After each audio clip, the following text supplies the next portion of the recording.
Hey everyone, welcome back to Learn with Venky. Today, we're diving into one of the most fundamental concepts in thermodynamics, the Carnot Cycle. What is it? Why is it important?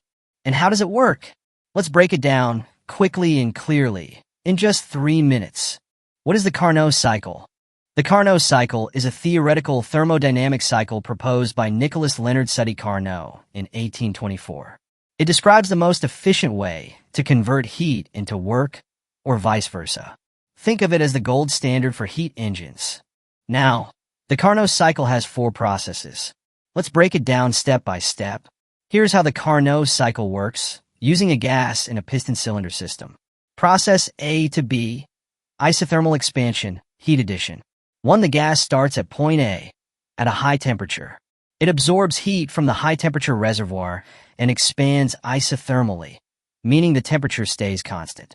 The gas pushes the piston outward, doing work. 2. Process B to C. Adiabatic expansion, no heat exchange.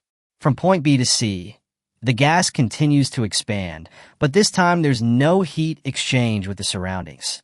This is an adiabatic process. The gas cools down as it does work on the piston. 3. Process C to D. Isothermal compression, heat rejection. At point C, the gas is now at a lower temperature.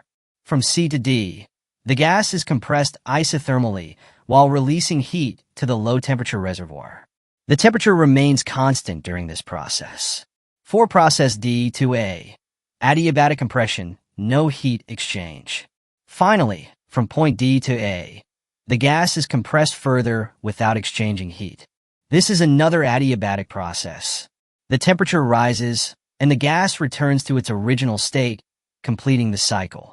These 4 processes together make up the Carnot cycle, a closed loop that achieves maximum efficiency. Why is the Carnot cycle important? So, why should you care? The Carnot cycle tells us the maximum possible efficiency of any engine operating between 2 temperatures. This means it sets the upper limit for energy conversion. No engine can be more efficient than this cycle. For example, if you want to design a better power plant or a more efficient refrigerator, the Carnot cycle helps you understand what's possible and what's not. And that's the Carnot cycle, simplified for you. If you enjoyed this video, don't forget to like, subscribe to Learn with Venky, and comment below with what topic you want me to explain next. Thanks for watching, and stay curious. Keep learning. Keep designing. Learn with Venky.